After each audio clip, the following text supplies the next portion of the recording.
kami malam hari ini ke dalam tangan Tuhan. Mari Tuhan Kau yang beracara. Terima kasih Bapa yang baik.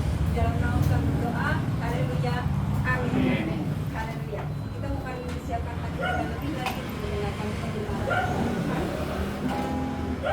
Mari kita menyanyikan pujian Bapa Surga dan lebih mengenal dalamnya kasih Tuhan.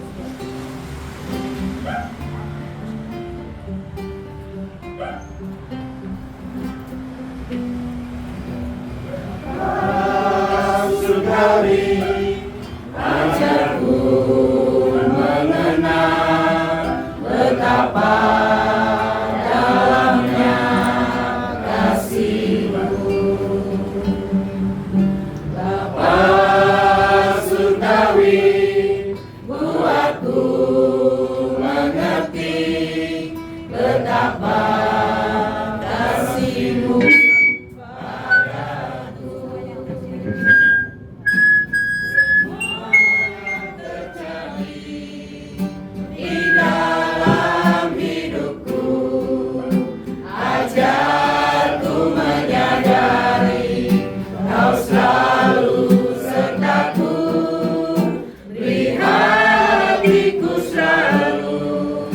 Bersyukur padamu karena rencanamu indah bagiku. Mari kembali kita mengatakan Bapa Surgawi. Bapa surgawi, ajarku mengenal betapa dalamnya kasih-Mu. Bapa surgawi, buatku mengerti betapa kasih-Mu padaku. Semua yang terjadi di dalam hidupku, ajarku menyadari Kau selalu sertaku, beri hatiku selalu bersyukur padamu karena rencanamu indah bagiku.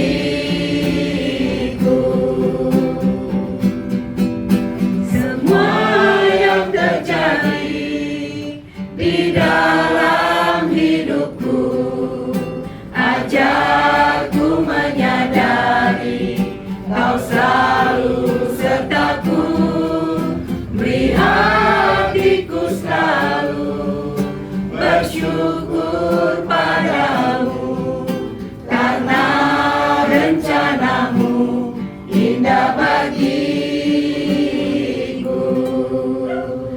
Selanjutnya saya serahkan pada firman. Tuhan surga, kami memuji kebesaran Tuhan, bahwa Engkau adalah Allah yang berdaulat atas segala sesuatu. Engkaulah Tuhan yang mengizinkan baik itu suka maupun duka terjadi dalam kehidupan kami, dan terutama di dalam keluarga daripada Bapak Solihin, keluarga besar yang baru saja mengalami kedukaan, kehilangan mama, oma, kekasih yang sudah sekian lama tahun menderita sakit. Namun Tuhan Allah mengasihinya lebih daripada kami semua, dan Engkau telah memanggil pulang hamba-Mu ke hadirat Tuhan. Dan kiranya pada saat ini ketika kami kembali lagi merenungkan akan perbuatan tangan Tuhan, biarlah Engkau bekerja di tengah-tengah kami, menyertai dan memimpin hati dan pikiran kami, mengarahkan kami sehingga firman Tuhan yang kami dengar pada hari ini tidak lalu begitu saja, tetapi mengubahkan hidup kami dan tertanam di dalam hati kami. Terpujilah nama-Mu Tuhan, di dalam nama Yesus Kristus Tuhan kami berdoa. Amin. Silakan duduk kembali Bapak Ibu. Keluarga besar Pak Solihin yang berduka cita oleh karena mama kekasih, oma, tua yang sudah Tuhan panggil pada beberapa waktu kemarin. Baik, pada hari ini saya akan sama-sama mengajak kita merenungkan satu bagian firman Tuhan daripada Mazmur 133. Ini adalah bagian yang kemarin Pak Solihin sempat sharingkan, bahwa kerinduan daripada mama kekasih, oma yang baru saja Tuhan panggil adalah kerinduannya untuk keluarga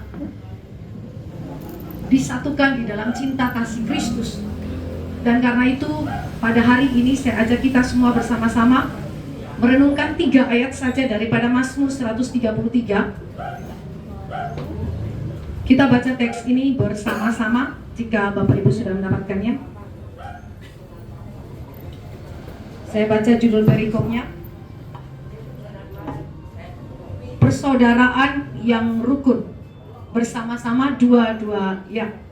Nyanyian ziarah Daud. Sungguh alangkah baiknya dan indahnya apabila saudara-saudara diam bersama-sama dengan rukun. Seperti minyak yang baik di atas kepala meleleh ke janggut, yang meleleh ke janggut Harun dan ke leher jubahnya. Seperti embun gunung Hermon yang turun ke atas gunung-gunung Sion. Sebab kesanalah Tuhan memerintahkan berkat kehidupan untuk selama-lamanya. Demikian pembacaan firman Tuhan. Bapak Ibu yang dikasih oleh Tuhan Yesus Kristus, berbicara mengenai persaudaraan yang rukun, atau dengan kata lain kesatuan dalam persaudaraan. Kesatuan dalam persaudaraan ini adalah bagian yang kita renungkan dengan satu konsep pikir bahwa persaudaraan yang rukun atau kesatuan persaudaraan adalah kehendak kekal Allah dan rancangan kekal Allah yang sudah Dia berikan sejak creation atau sejak penciptaan. Ini adalah sesuatu yang tergambar, terlihat ketika Allah pertama kali di dalam penciptaan menciptakan manusia, laki-laki dan perempuan sebagai komunitas pertama yang disatukan di dalam satu kesatuan dan dalam relasi suami dan istri sebagai lembaga sosial pertama, keluarga kecil yang pertama yang Allah cipta di Taman Eden. Di situ saudara dan saya melihat tampak sekali kesatuan yang diikatkan di dalam relasi kasih. Kesatuan yang terikat di dalam relasi yang harmoni. Kesatuan yang terikat di dalam kekudusan. Kesatuan ini adalah merupakan ciri daripada komunitas yang sejati. Komunitas sejak creation, sekali lagi, dibangun, didirikan oleh Allah dengan dasar kasih persaudaraan, dengan dasar kasih kekal Allah, dengan dasar kekudusan dan relasi yang harmonis dalam damai sejahtera Tuhan.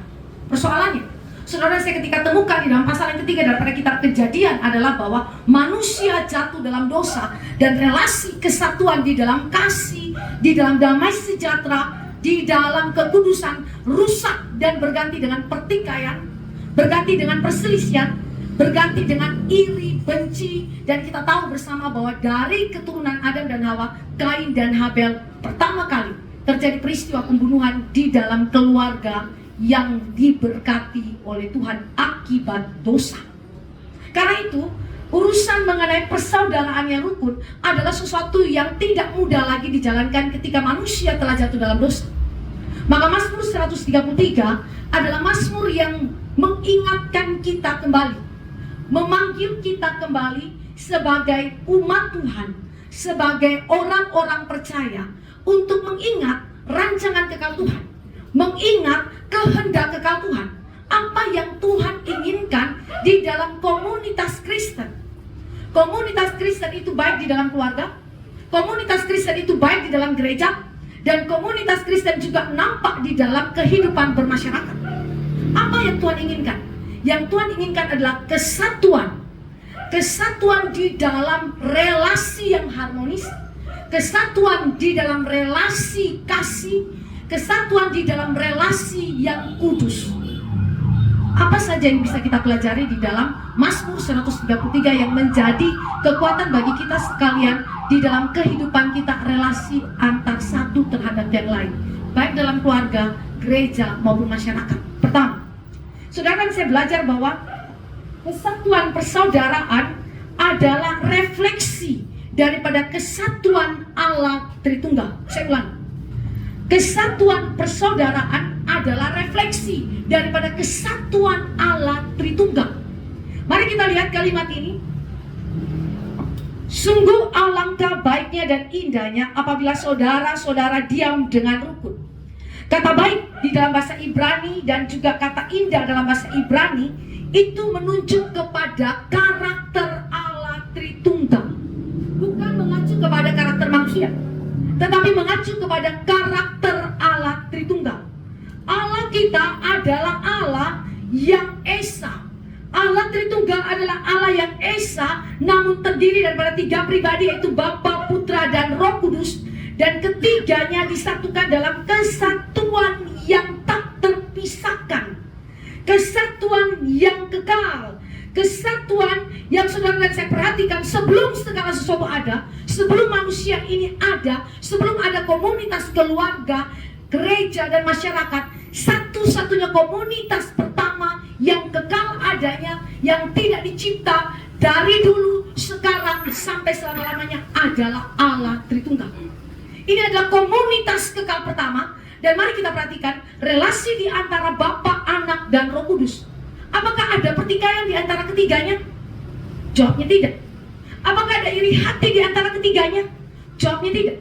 Apakah ada kebencian, ada persaingan satu terhadap yang lain? Jawabnya tidak. Tetapi yang nampak di dalam relasi Tritunggal adalah Bapa mengasihi Anak, Anak mengasihi Bapa, Bapa dan Anak mengasihi Roh Kudus, Roh Kudus mengasihi Bapa dan Anak. Ketiganya adalah 3 pribadi yang terikat dalam satu kesatuan, relasi yang harmonis, relasi yang kudus, relasi yang penuh kasih, relasi yang penuh damai sejahtera. Karena itu, ketika Mazmur 133 mengatakan, sungguh baik, sungguh indah relasi persaudaraan itu. Ini bukan berbicara mengenai relasi manusiawi saja, tetapi ingat, relasi manusia dibangun di atas relasi Allah kita. Jadi itu berarti Bapak Ibu, ketika kita ada di dalam relasi yang tidak harmonis, ketika kita saling mendendam, ketika kita saling menaruh amarah satu terhadap yang lain, kita tidak merefleksikan kesatuan relasi yang sesungguhnya di dalam persaudaraan. Dan itu berarti kita juga tidak merefleksikan relasi Allah Tritunggal di dalam kehidupan kita satu terhadap yang lain. Bapak Ibu yang dikasih oleh Tuhan Yesus Kristus, di dalam Mazmur 133 juga dikatakan di situ bahwa apabila saudara-saudara diam bersama dengan rukun. Siapa yang dimaksudkan dengan saudara-saudara di sini? Kalau kita memperhatikan saudara-saudara di sini berarti menunjuk kepada keluarga, juga menunjuk kepada gereja. Gereja sebagai komunitas orang-orang percaya yang ditebus oleh Yesus Kristus, diikat menjadi satu keluarga Allah. Dan di dalam gereja terdiri daripada keluarga-keluarga Kristen yang menjadi unit-unit di dalam gereja, membentuk gereja lokal. Siapakah mereka yang dikatakan sungguh alangkah baiknya dan indahnya apabila saudara-saudara diam dengan rukun? Sekali lagi ini mengacu kepada keluarga dan mengacu kepada gereja. Bapak Ibu yang dikasih oleh Tuhan Yesus Kristus, diam dengan rukun itu menunjuk kepada suatu nuansa waktu yang panjang. Jadi ini bukan kesatuan yang rukun dalam waktu yang pendek, atau misalnya dalam pertemuan-pertemuan keluarga atau arisan-arisan keluarga. Biasanya kalau kita ketemu kan ya, ketemu kumpul sama-sama, reuni sama-sama, ngobrol sama-sama, yang bersifat insidentil atau sewaktu-waktu. Bukan.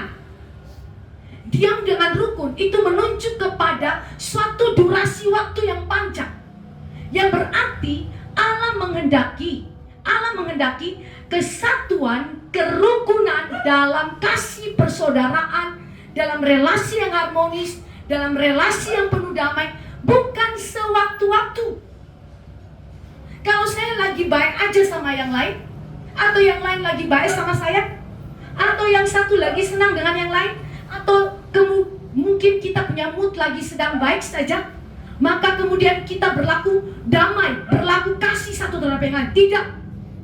Alkitab berkata bahwa diam dengan rukun itu berlaku dalam durasi yang panjang. Persoalan, siapa di antara saudara dan saya yang bisa mempertahankan relasi yang damai, relasi yang penuh kasih, relasi yang ada di dalam harmonis secara panjang, lama, dan benar-benar dalam kondisi yang tidak terlukai, tidak ada kepahitan. Siapa yang bisa melakukan hal itu? Jujur saja, dalam keluarga, papa, mama, istri, suami, orang tua, anak, mertua, menantu, ipar dengan ipar, saudara harus jujur. Saudara dan saya tidak sanggup untuk mempertahankan satu relasi dalam kesatuan kasih, kesatuan yang harmonis, dan kesatuan yang penuh damai sejahtera. Kita tidak sanggup. Bahkan saudara yang disebut sebagai orang percaya sekalipun, tidak ada dari antara saudara dan saya yang bisa berkata, saya sanggup mempertahankan relasi itu. Faktanya, hari ini pun saudara dan saya akan menemukan suami dan istri saling melukai. Suami dan istri bisa saling memahitkan satu dengan yang lain. Dan diam-diam saja, mungkin saja saudara bisa mencoba untuk mempertahankan rumah tangga kita, mempertahankan keluarga kita dengan mencoba mengabaikan kepahitan yang ada atau menyimpan kepahitan itu. Tetapi sesungguh-sungguhnya jiwa kita bersaksi bahwa kita tidak sanggup mempertahankan relasi yang dalam kesatuan harmonis, dalam kesatuan penuh kasih, dalam kesatuan yang kudus, dalam kesatuan yang penuh damai sejahtera. Kita tidak sanggup. Maka pertanyaannya, apa yang memungkinkan saudara dan saya dapat mempertahankannya? Jawabannya cuma satu, yaitu kehadiran Allah di dalam kehidupan saudara dan saya. Maka perumpamaan yang dipakai untuk menggambarkan kesatuan relasi itu digambarkan dengan minyak urapan yang mengalir pada janggutnya Harun. Bapak Ibu yang dikasihi oleh Tuhan Yesus Kristus, di dalam konteks perjanjian lama, para raja, para nabi, dan para imam adalah 3 jabatan yang diurapi oleh Allah dengan minyak urapan. Minyak urapan bukan dipakai secara sembarangan, tetapi minyak urapan dipakai untuk mengurapi 3 jabatan ini. Dan imam besar Harun ketika diurapi, Alkitab menunjukkan bahwa minyak itu mengalir dari atas kepalanya Harun ke janggutnya Harun sampai kepada jubahnya. Ini adalah gambaran upacara di mana Harun ditabiskan sebagai imam besar. Lalu apa hubungannya dengan kasih persaudaraan, dengan kesatuan persaudaraan? Kenapa perumpamaan ini yang diambil? Karena ini untuk menggambarkan kepada saudara dan saya bahwa relasi persaudaraan itu seperti minyak urapan pada Harun itu. Minyak urapan menyimbolkan, pertama, kehadiran dan berkat Allah bukan saja bagi Harun, tetapi itu dikaitkan kepada keluarga dan gereja. Keluarga dan gereja. Kesatuan di dalam kasih, kekudusan, damai sejahtera, harmonisasi itu saudara ditunjukkan dengan minyak urapan yang menyimbolkan kehadiran Allah dan berkat Allah atas keluarga, atas gereja. Maka sekali lagi, bagaimana saudara dan saya mempertahankan relasi itu harmonis? Saudara, tidak ada yang lain. Satu-satunya cara mempertahankan adalah Allah hadir di tengah-tengah kita. Allah bekerja di tengah-tengah kita. Seperti Allah memberkati dan menyertai, memimpin kehidupan daripada imam besar yang memimpin keluarga besar Israel, keluarga gereja perjanjian lama. Demikian juga hari ini Allah memimpin saudara dan saya di dalam Kristus.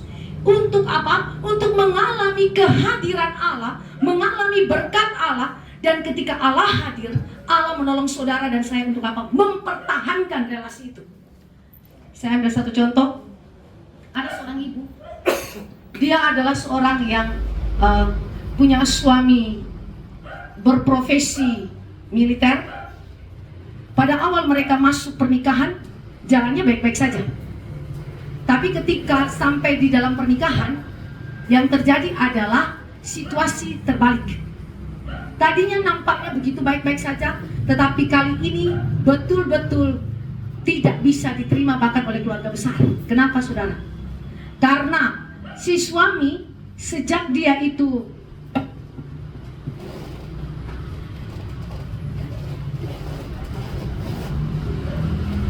Si suami sejak dia menikah, dia mulai main judi, dia mulai mabuk-mabukan, dan kemudian dia menggunakan keuangannya dia bukan untuk membiayai keluarganya, tetapi dia main perempuan.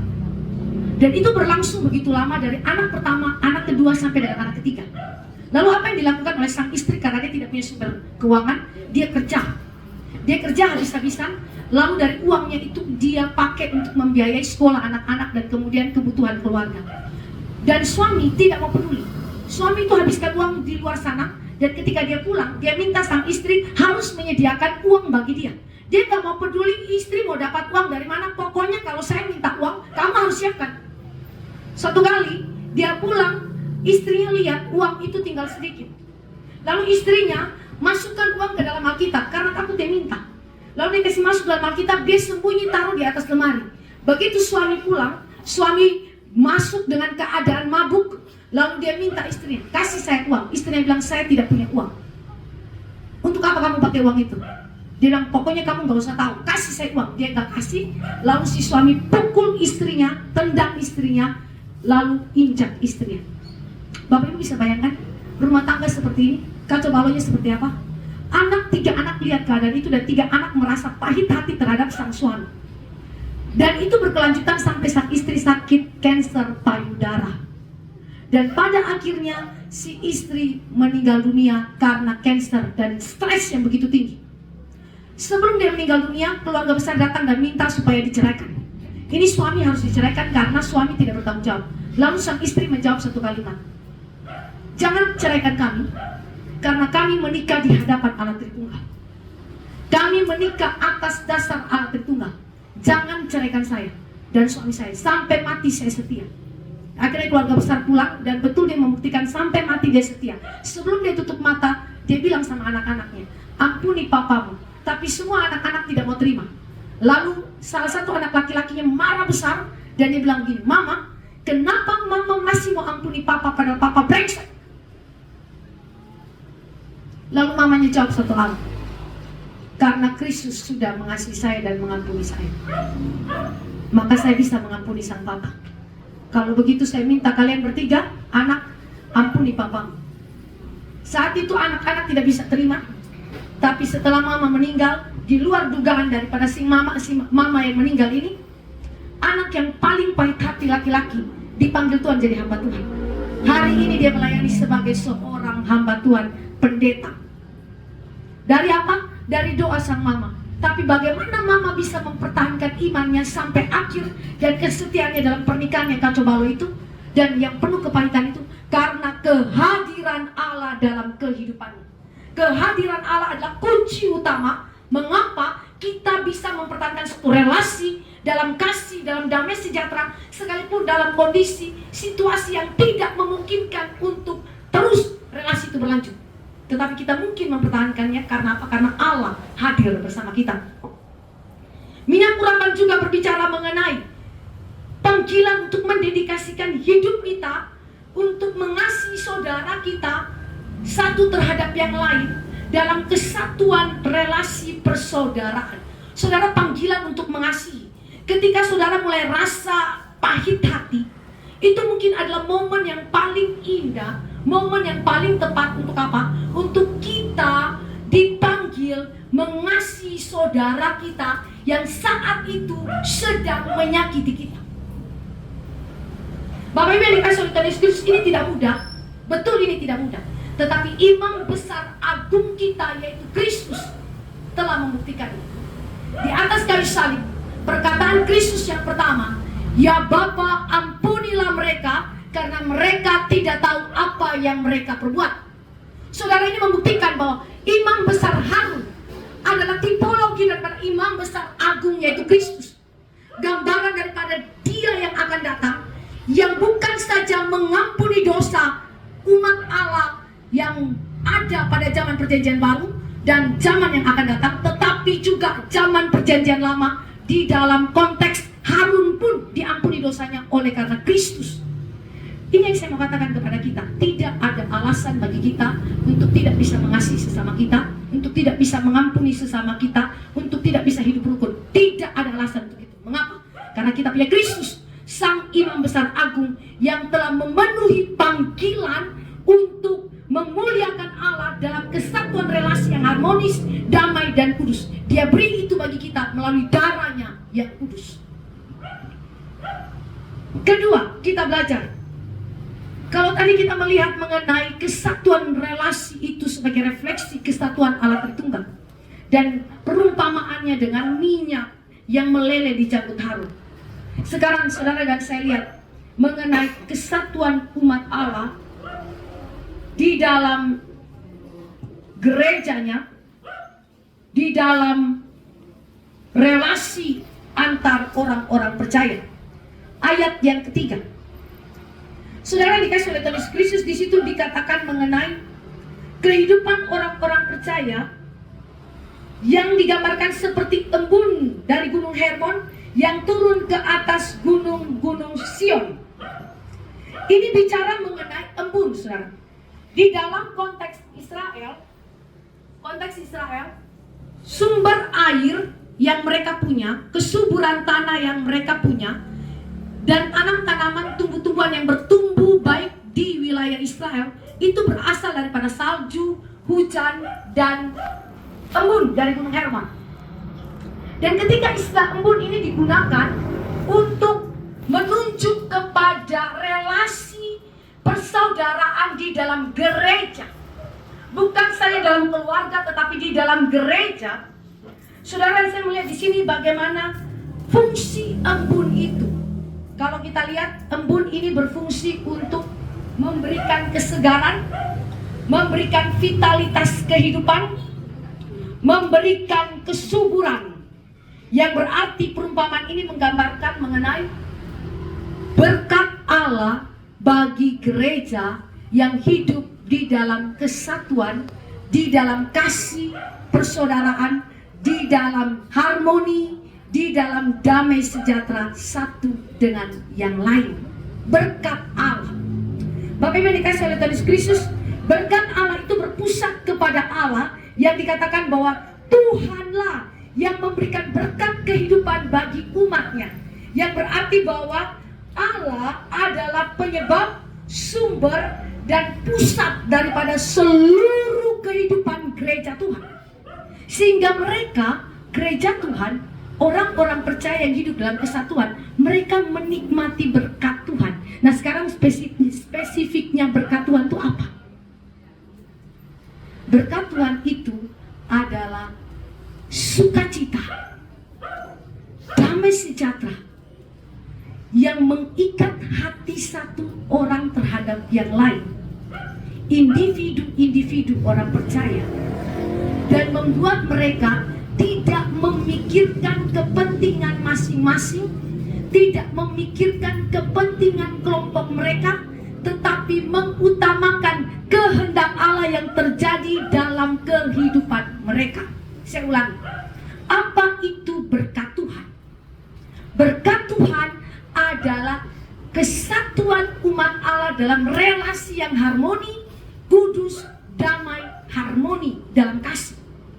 Dan itu nampak di dalam kita tidak lagi mementingkan diri kita sendiri. Kita tidak lagi mementingkan kelompok kita. Kadang-kadang kan dalam gereja suka ada yang namanya gap. Ada yang namanya geng-geng yang membuat perpecahan dalam gereja. Contoh dalam gereja Korintus. Gereja Korintus itu ada yang namanya golongan Apolos, golongan Kefas, ya. Maka di dalam gereja itu penuh dengan perpecahan, pertikaian satu terhadap yang lain. Lalu ketika Paulus memberikan kepada mereka nasihat untuk jangan ada perpecahan, Paulus bilang begini, hamba-hamba Tuhan hanyalah Allah Tuhan. Kami ini menanam, kami ini menyiram, tetapi Allah saja yang menumbuhkan. Yang berarti bahwa golongan-golongan yang demikian menunjuk kepada kepentingan diri yang membuang kehendak Allah, menyingkirkan kehendak Allah, tetapi hanya menekankan kepentingan diri. Bukan cuma di gereja, dalam keluarga juga begitu. Kalau ada satu orang yang tidak memikirkan kehendak Allah di dalam keluarga, yang pikir hanya untuk diri saja, keuntungan diri saja, keuntungan keluarganya saja, maka itu akan mengakibatkan persaingan yang tidak sehat di antara satu terhadap yang lain. mengakibatkan iri hati, gesekan satu terhadap yang lain. Begitu juga dalam gereja. Ketika ada anggota gereja, pengurus, jemaat yang mencoba untuk mempertahankan kepentingannya dan bukan kehendak Allah yang terjadi dalam gereja, maka yang terjadi adalah kehancuran dalam komunitas itu. Maka hari ini saudara, saya melihat Allah yang menjadi pusat, penyebab dan sumber daripada kesatuan gereja. Maka berkat Allah bagi gereja ketika Allah memberikan kesatuan itu adalah saudara tidak lagi memikirkan kepentingan diri sendiri, tetapi memikirkan apa? Kehendak Allah untuk terrealisasi dalam hidup kita. Kedua, berkat Allah membuat saudara dan saya mengasihi dengan memperhatikan, mempedulikan kebutuhan sesama kita, keadaan sesama kita, memperhatikan mereka dengan sungguh-sungguh peduli. Kalau kita lihat di dalam ayat yang ketiga, itu adalah dari latar belakang perjanjian lama tentang kesuburan tanah. Allah itu memberkati Israel dengan kelimpahan berkat, tetapi Allah bicara di dalam perjanjian lama bahwa limpahan berkat bukan untuk dinikmati bagi keluarga itu sendiri, tetapi kelimpahan berkat bagi keluarga itu adalah meliputi tanggung jawab sosial untuk mengasihi, mempedulikan, memperhatikan juga sesama kita. Jadi jangan kita pelit ya. Alkitab bilang kesatuan itu nampak juga di dalam kepedulian kita satu terhadap yang lain. Kalau ada dalam keluarga seorang anggota keluarga yang Tuhan berkati berlimpah-limpah, ingat itu bukan hanya untuk keluarga kita. Ada tanggung jawab sosial di balik itu untuk memperhatikan dan mempedulikan sesama kita, yang khususnya orang-orang yang miskin, orang-orang yang membutuhkan pertolongan. Contoh, Ruth. Ketika Ruth itu miskin bersama Naomi, mereka pulang ke tanah Yehuda. Apa yang dilakukan oleh Ruth? Dia pergi memungut jelai di tempatnya Boas. Dan ketika orang-orang Israel memungut jelai, mereka sengaja meninggalkan sisa jelai supaya dipungut oleh orang-orang miskin. Yang berarti mereka tahu bahwa Boas orang yang kaya, tetapi Boas dan seluruh karyawannya, mereka mengerti prinsip Alkitab bahwa hasil tuaian, panen yang begitu berlimpah, bukan hanya untuk Boas, bukan hanya untuk karyawannya Boas, tetapi untuk siapa? Orang-orang miskin yang ada di Israel, supaya mereka tidak berkekurangan. Maka kesatuan yang menjadi berkat Allah di dalam gereja, di dalam keluarga, salah satu bentuknya juga nampak di dalam kepedulian, kasih satu terhadap yang lain, peduli, sungguh-sungguh peduli. Saudara, kalau kita bilang peduli, berarti saudara kenal kebutuhan orang itu. Kalau saudara kenal kebutuhan orang itu, tidak sama dengan menjadikan orang itu pemalas. Lainnya, saudara tidak membantu dia supaya dia menjadi malas, tetapi saudara membantu dia sesuai dengan apa yang Allah kehendaki untuk diberikan kepadanya. Alkitab bilang, barang siapa tidak kerja, dia tidak layak makan. Yang berarti Allah mau supaya kita bekerja dan melaluinya Allah pelihara kita. Tapi di sisi yang lain, seringkali banyak juga kita kerja keras, tetapi income yang kita dapatkan tidak sebanding dengan kerja keras kita. Sehingga itu berarti membutuhkan pertolongan dari sesama kita. Itu sebabnya Allah memberikan kepada sesama kita yang lain berkat berkelimpahan untuk apa? Peduli kepada sesama kita. Bukan membuat mereka malas, tetapi membuat mereka mengalami juga kasih setia Tuhan, pemeliharaan Tuhan yang besar dalam kehidupan umat Tuhan. Sehingga tidak ada yang berkekurangan, bukan karena gak ada orang miskin, tetapi karena Allah memelihara kita melalui berkat yang Allah berikan dalam tanggung jawab sosial kita terhadap sesama kita. Nah, maka saudara dikasih oleh Tuhan Yesus Kristus. Di sini saudara saya melihat kesatuan yang harmoni merefleksikan Allah Tritunggal, tetapi juga kesatuan itu nampak di dalam gereja Tuhan, di mana Allah sebagai penyebab, sumber dan pusat daripada berkat Allah dalam gereja. Apa itu berkat Allah dalam gereja?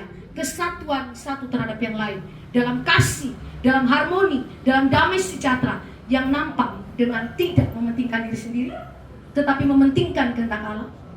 Nampak dalam kepedulian kita dengan memperhatikan kebutuhan sesama kita, sehingga apa yang menjadi kehendak Allah boleh terrealisasi di sana. Saudara, ini yang disebut dengan kasih persaudaraan. Saya tutup dengan satu cerita mengenai kehidupan seorang ibu yang bukan orang kaya, juga bukan orang miskin, kira-kira menengah dia. Dia bekerja sebagai seorang diaken di dalam gereja. Lalu Karena dia punya latar belakang perawat, dia biasa merawat orang-orang yang sakit. Dan dia berdoa, Tuhan, ketika saya pensiun nanti, saya mau menyerahkan diri saya untuk melayani orang-orang yang sakit. Pada suatu waktu, Tuhan mengizinkan dia setelah dia pensiun, dia bekerja sebagai perawat. Dan Allah mendatangkan jemaat-jemaat Tuhan yang ada di gerejanya itu, orang-orang yang sakitnya parah luar biasa. Baunya minta ampun. Bahkan majelis pun tidak mau datang untuk berdoa buat orang itu. Saking bobroknya kondisi daripada orang bersangkutan. Tapi ibu yang punya latar belakang perawat ini, karena hatinya penuh dengan kasih daripada Tuhan, dia bilang begini, oke, kalau kalian nggak pergi, saya yang pergi. Dia pergi, dia bawa alat-alatnya, dia bawa obat-obatan, itu tidak disuplai oleh orang lain, dia beli pakai uangnya sendiri. Dia pergi, lalu dia rawat orang itu. Dia rawat orang itu sampai satu waktu Tuhan sembuhkan orang itu. Dan setelah orang itu sembuh, dia pergi gereja. Lalu ada lagi keluarga daripada ibu yang latar belakang perawat ini punya anak yang sakit jiwa. Lalu dibawa masuk ke rumah sakit jiwa. Sampai di rumah sakit jiwa, ternyata dokter di sana angkat tangan. Dia bilang, kami tidak bisa merawat orang ini karena orang ini terlalu galak, ya. Lalu dipulangkan ke keluarganya. Dia bilang dengan catatan harus ada perawat yang mendampingi. Mereka cari-cari siapa perawat yang mendampingi. Terus mereka ketemu ibu ini. Lalu ibu ini bilang gini, oke, saya akan datang tiap hari untuk rawat dia. Lalu mereka bawa orang sakit jiwa itu pulang ke rumahnya. Setiap kali keluarganya datang, dia ngamuk, dia pukul semua, dia hancurin semua. Tapi begitu ibu ini datang, ibu ini selalu berdoa sebelum dia datang. Ketika dia datang, dia panggil orang itu, Desmond, saya datang. Saya Maria, saya datang. Waktu Desmond dengar itu, dia tenang.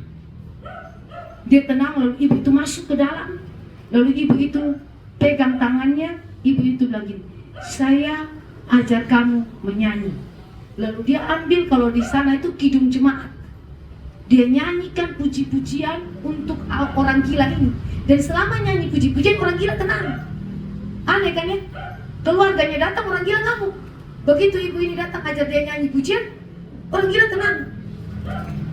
Lalu kemudian dibacakan Alkitab. Cuman 1-2 ayat. Setelah itu dikasih makan. Lalu kemudian ibu ini pulang. Begitu tiap hari ibu itu datang. Tapi setiap kali kalau orang lain yang datang, dia pasti ngamuk. Tapi kalau ibu ini yang datang, pasti dia tenang. Sampai akhir hidup dia, sebelum dia mati, Ibu Maria ini yang punya latar belakang perawat, dia datang. Ini sudah tanda-tanda dia mau meninggal. Lalu dia pegang tangannya Desmond, dia bilang begini, Desmond, ingat, kamu percaya Kristus. Hari ini kalau kamu pergi meninggalkan dunia ini, kamu masuk ke surga, berjumpa dengan Kristus. Maukah engkau percaya kepada Tuhan Yesus? Orang gila itu bilang, iya, saya mau percaya Yesus. Orang gila bisa berespon dengan positif. Lalu akhirnya setelah dia percaya Yesus, didoakan, dinyanyikan, dan pelan-pelan dia meninggal dunia. Apa yang saya mau katakan? Kasih Kristus menggerakkan kita untuk mengasihi orang lain, peduli kepada orang lain, melayani kebutuhannya, bahkan bagi orang yang kesannya tidak layak untuk dilayani. Orang yang mungkin orang lain tidak ingin dekati, orang yang mungkin orang lain ingin hindari, orang yang mungkin orang lain itu tidak ingin urus. Tetapi kasih Allah telah mendorong saudara untuk kemudian pergi dan melayani orang lain. Kesatuan di dalam gereja bukan hanya nampak saudara pergi beribadah di rumah Tuhan, tetapi kesatuan dalam gereja nampak di dalam pelayanan satu terhadap yang lain, mengasihi, peduli satu dengan yang lain, tidak pikir diri sendiri, tidak pentingkan kepentingan sendiri, tetapi pentingkan kehendak Allah terjadi dalam kehidupan kita, sehingga berkat Allah, kehidupan yang kekal, yang nampak dalam kesatuan relasi persaudaraan yang harmoni, kudus, penuh kasih, penuh damai sejahtera, terrealisasi dalam kehidupan kita sekalian. Kiranya firman Tuhan ini menjadi berkat bagi kita. Mari kita berdoa. Bapa kami dalam kerajaan surga, terima kasih karena Engkau telah memberikan kasih kekal-Mu dalam kehidupan kami sebagai umat Tuhan. Baik kami di dalam keluarga kecil kami maupun di dalam gereja dan masyarakat. Kiranya Engkau terus mendorong kami untuk kami menyatakan kasih setia Tuhan di dalam relasi persaudaraan yang kudus, harmoni, penuh kasih, penuh damai sejahtera. Ampuni kami jika kami